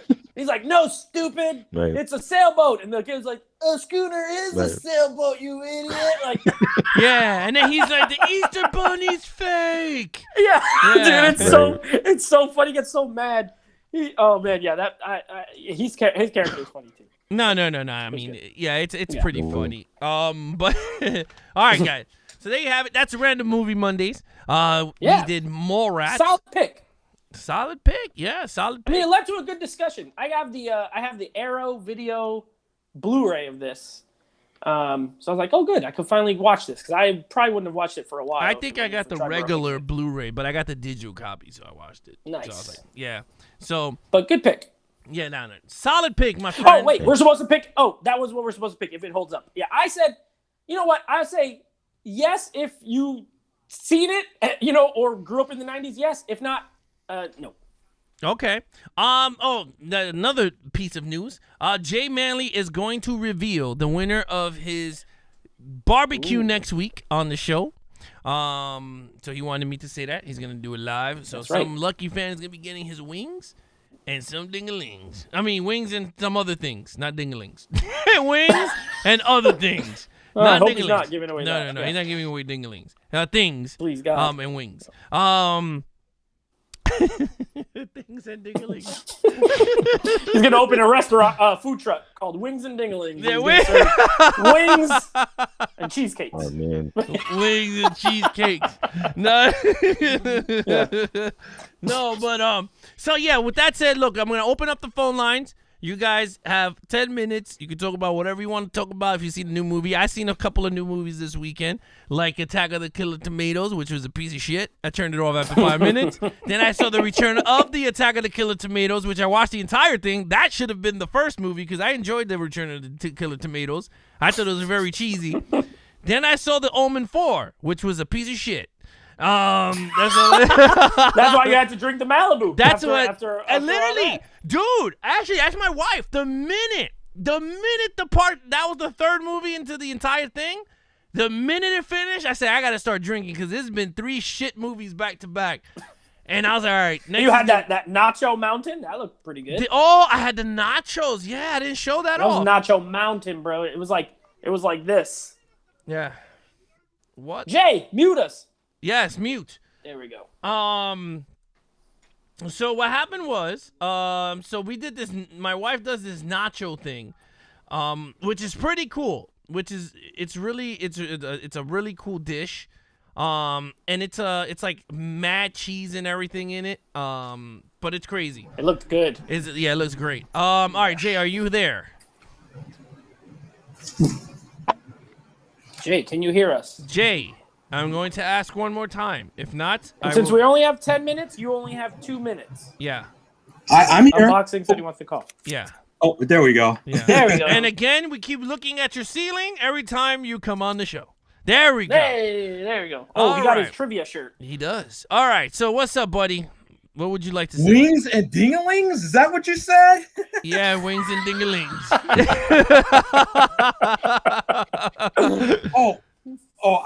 I'll make it quick. 2 minutes.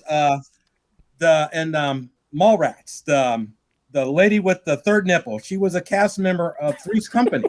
You did not know that. Oh, I did not even know that. I forgot about the lady with the third nipple. Trivia when Jay got to making up his own trivia. Yeah. I didn't know that either. Yeah, and then she takes it off and eats it. Remember that part? Oh yeah. God, it's so gross.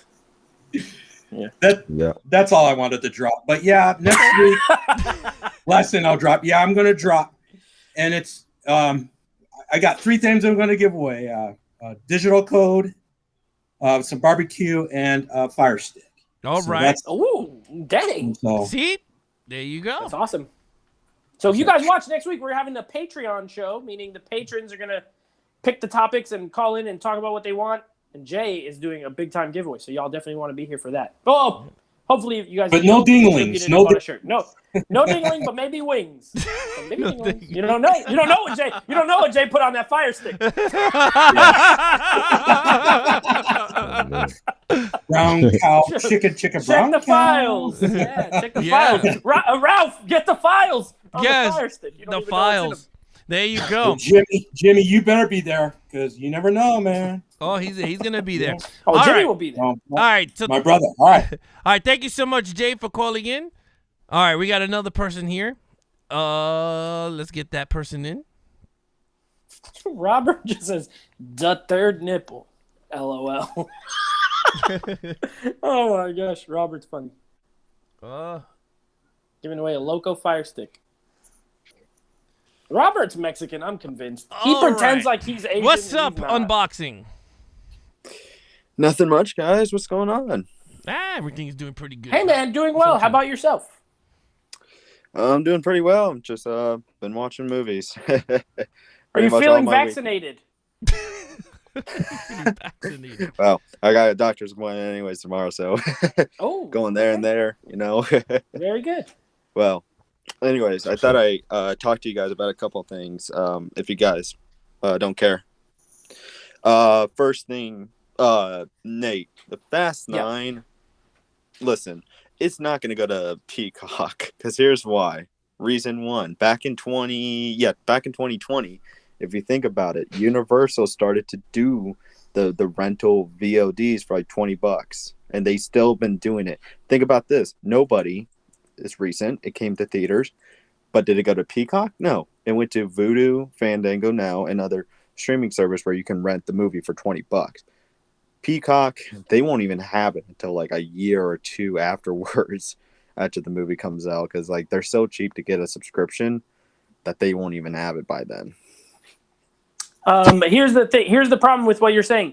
It is going to go to Peacock because Peacock is owned by Universal, and Fast and the Furious is made by Universal. It's the same thing with the HBO getting these Warner Brothers films because Warner Brothers owns HBO Max. So they're going to put it on their platform before they put it anywhere else. No, I get that. But listen, I don't think they will because you got to think about this.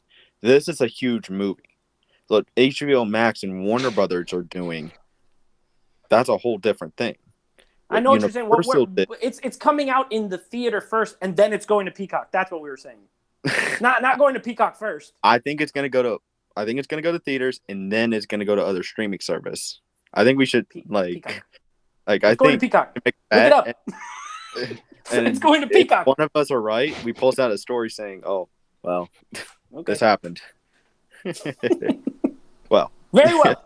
Very well. very well. Second thing, Mortal Kombat. Listen, the movie's good, and for real, like when I saw it, like because I've been up since like I was up at like 9 probably or 10 in the morning, but when I saw it, like I love the first half. Like the first half was incredible. I really liked how it told his story of Scorpion's origins, and then the middle part just got to, and my eyes were like just starting to go down because like I was starting to get tired. So yeah, and then the last part just woke me up. I was like, oh, fight between Sub-Zero and Scorpion. That was awesome. That was a really good way to end it. And even teasing, spoiler alert, Johnny Cage probably for the next one, if the second one happened, which is probably going to be most likely. Yeah, no, they're gonna introduce. I mean, they ended the movie dropping his name, so that already tells you that. And is it Cole Young going to Hollywood to look for Johnny Cage? Isn't that the whole thing? That's what it seemed like, because he said he was going to Hollywood, Yeah. and then he walks away with a poster of that's had Johnny Cage on on the poster, but didn't reveal who it was. It just literally had his name on there. Well, look, it looks like Peacock will be getting final Fast and the Furious 9. Because it says here it's a move to boost Peacock's popularity in the streaming war. The NBC Universal might pull its movies from competitors like Netflix and HBO Max, according to the new report by Bloomberg. Currently, HBO Max has the contract to allow to the streaming new Universal Pictures movies 9 months after it hits the theaters. The deal includes franchises such as Fast and the Furious and Jurassic Park. Did you just say 9 months? Yes. Well, you got to think about this. Voodoo and Fandango will happen in like 4 or 5 weeks. Yes, but when Voodoo they and sign, Fandango don't count, but Yeah, they don't count because they're that's the purchase. Well, that's like well, they kind of count if you think about it, because you have to pay $20 for a rental, right? But and then they'll release it on physical. What we're saying like is that 2 or 3 that months. is not a so Voodoo. I have Voodoo. It's not a It's not a streaming service. You don't pay a one-time fee and watch all you want. You pay for the movies individually. Mm-hmm. It's more of a digital locker than it is a true streaming service. So Voodoo, Fandango, if you're buying it on Amazon, that doesn't count. We're saying where you pay a monthly fee and stream it, Peacock is going to be the one that's going to get it first because it's Universal's brand and they're trying to build up a subscriber base. So, I see where you're buying going now. it, purchasing I thought it you were is talking different. about just like with Voodoo and Fandango all together. No, I no, thought no. You, HBO, okay. Netflix, yeah, Hulu, and then it's things probably like gonna be Peacock. Yeah. Right. Well, you know what? Well, wait. Put One it more on thing. Put it on your story. Oh, I will. By the way, one more thing I'm just before kidding. I You don't head gotta off put it on your here. story. I was just joking. Yeah. The reviews you said earlier, whenever you guys were talking about either Mortal Kombat, and you and James were joking about me doing reviews. The thing is, tomorrow, I got a Gmail from Netflix this morning, and I got a screener tomorrow for Mitchell's versus Machines, the new Sony animated film that comes out on Friday. Nice. Like tomorrow. Wow! Congratulations. Yeah, you have got yourself a screener, my friend. Awesome. Look at you go. Yeah, so that's my big. I got the rest of the night off, so like not gonna do anything else. I'm just gonna watch the movie, get the review out, and all that crap. And then on Wednesday I'll watch Predator 2, and I'll see what I can do about your Mill Rats movie you guys were talking about. Who's in this Mitchell? I've never even heard of that movie. You heard Who's in of it? Connected back in 2020? Yes. Oh, it's that. That's movie. what it is. Oh, I saw the trailers in it in the theater, but then it never came out. Exactly, because Okay. Netflix made a deal with Sony, like, we'll put it next year. Gotcha. Okay, I do know that movie. Oh, that's pretty cool. Interesting. Congratulations, my friend. Nice. Yeah, thank you. I can't wait to see how it is. I've been looking forward all week, so hopefully it's good. Like people are saying it is, because I've been hearing so many great stuff about it. Okay. Never heard of it, but all right. Maybe you should. Yeah, there's no way you're gonna like this, Alex. I will just say this. I from never even watching heard the trailer. first one. So I can't even. It's tell. a kids movie. Oh, It's so a then- kids movie. Yeah. No, this is the first one. They changed the title. It was called Connected, and then now they've changed it to Mitchell's and Machines or whatever. Oh yeah. Well then, if it's a kid, I ain't watching this shit. Yeah, you're probably not gonna like it, because if you don't, because I know Alex, you didn't really like Spider-Verse, because I know like you aren't a big Marvel I never fan. said that. I never said that. You didn't seem too thrilled about it. I'm not like people that watch this shit like 8,000 times. I watched it once. It was good. I don't need to watch it again. I mean, people like I have friends that watched it like 20 times. I'm like, I didn't change from the first time I watched it. But You watched Justice League. I watched it 15,000 11 times. I watched it 11 times. You know, speaking Yeah, of I watched Justice it League, 11 hours. you know times. what's so funny about that, Alex? It was like when Godzilla versus Kong came out Yeah. this year, I saw it 9 times. 1 time in theater and 8 times on 8 Max. Not Goodness gonna gracious. There you go. If I watch a movie 8 times that quick, I'll never want to watch it again for the rest of my life. I'm just I saying never this. want to watch it. It's Look, too many times. people complain, right? They go, "Oh my god, I can't watch a movie for 4 hours." I'm like, "Yo, jackasses, you guys watch fucking TV shows like at a binge watching, which is the same shit. You watch 5. No. Yes, it is. Every episode's different. No, you watch the doesn't same matter, story a bunch of though. times. Right, but it's the same thing though. You're sitting down and you're watching episode 1 through 5. Whatever, if it's changing, it's still the same shit. There's nothing happening. Yes, it is. Alex, it's only the same Oh, in duration. come on. It's the Look what I same paused It's thing. now. only the same in duration. Dude. Like, five This is what I hours caused. is 5 hours, but I call 5 in, and hours now of there's the- an argument. It's No, the no, same. we're talking. No, we're talking. I'm Yeah, just saying 5 this. Go ahead, Look, go ahead.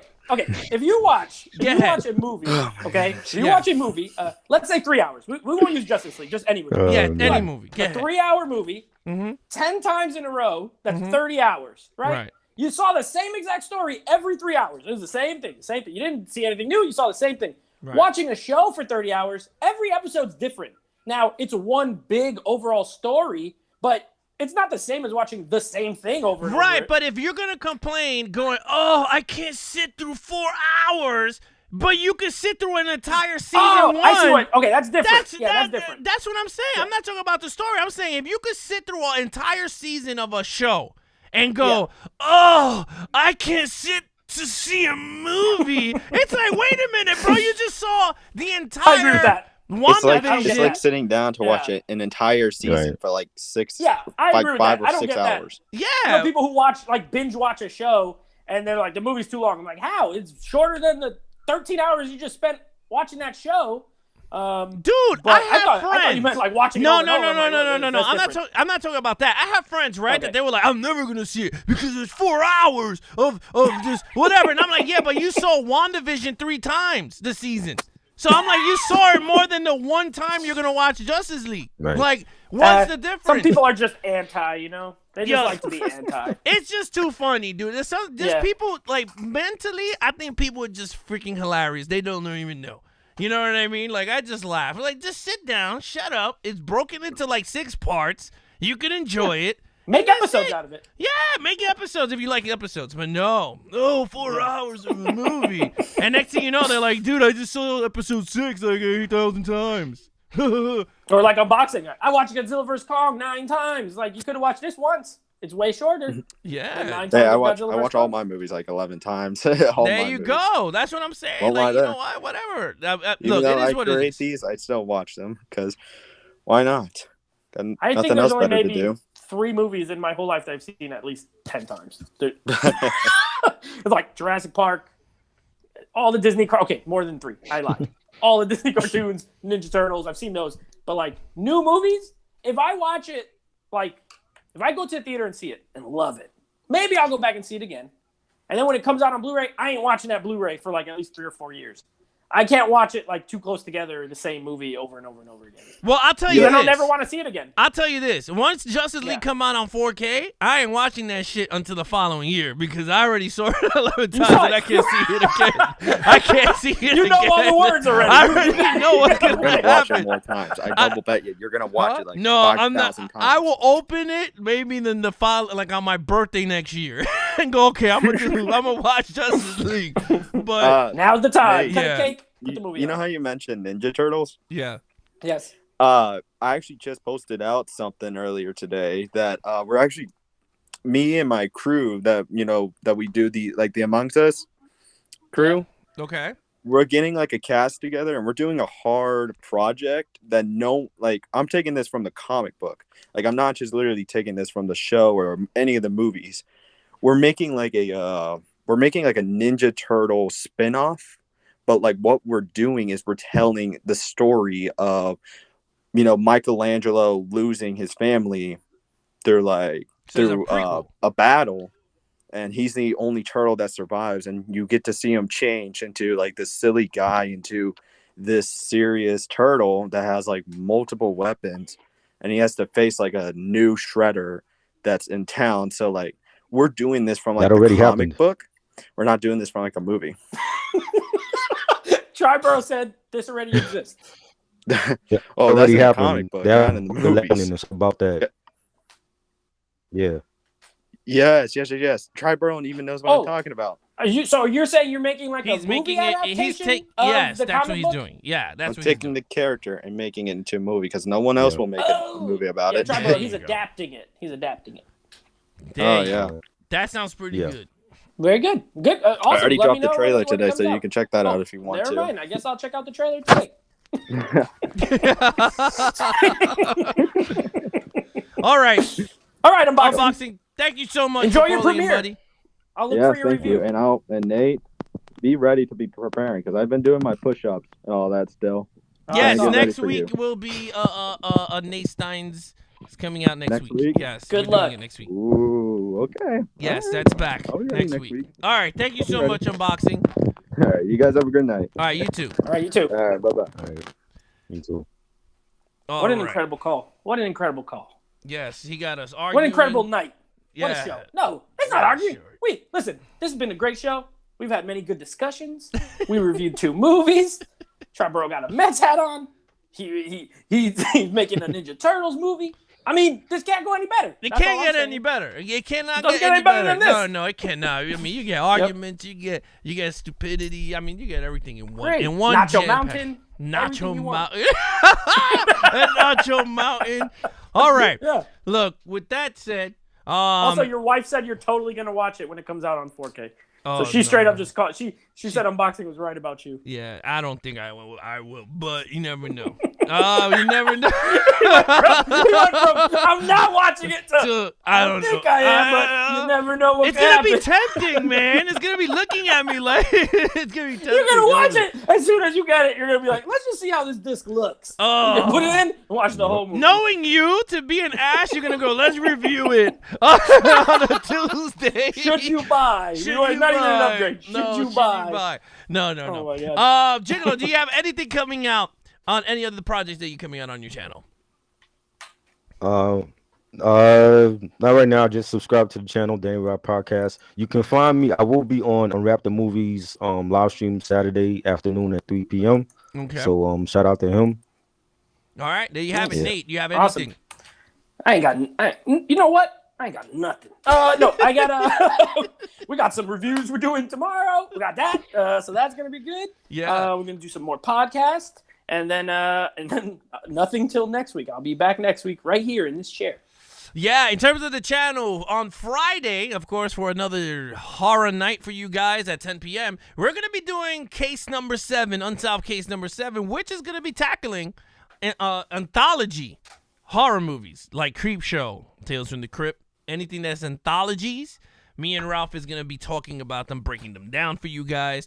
So you guys are big fans of the anthology horror movies. We will be breaking that down on Friday. Saturday, of course, we're going to be bringing back Good Morning Gotham. We're going to be talking about a lot of big cinema news in terms of DC world. We're going to be talking about some comic books. Finish off the Hush comic book with you guys.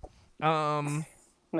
And I think that's pretty much what anthology. Did I spell it? Did I say it right? You put it down. You did. I made it a joke. Yeah. I did, right? You said it right. You said it right. Yeah. Oh, okay. I was like, wait a minute. Yeah, Tales from the Hood, all that jazz.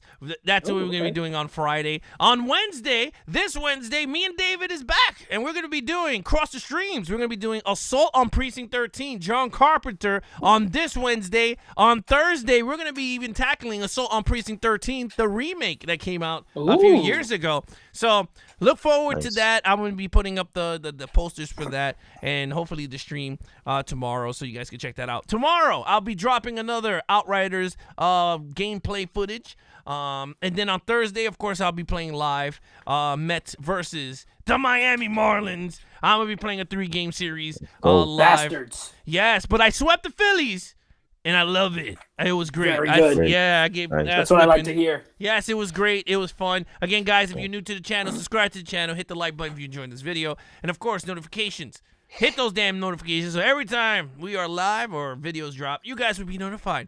Other than that, it's pretty much it, right, guys? Across the board.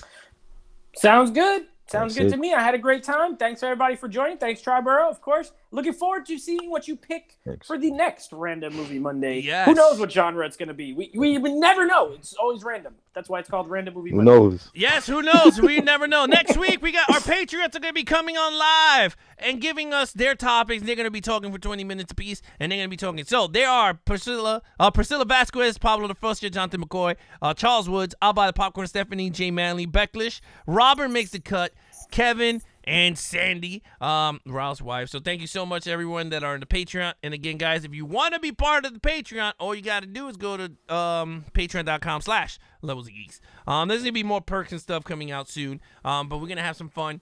Other than that, I'm going to drop some more news during this week on Levels of Geeks Con 2021. So look out for that. But other than that, guys, yeah, be awesome to each other, guys, and geek out.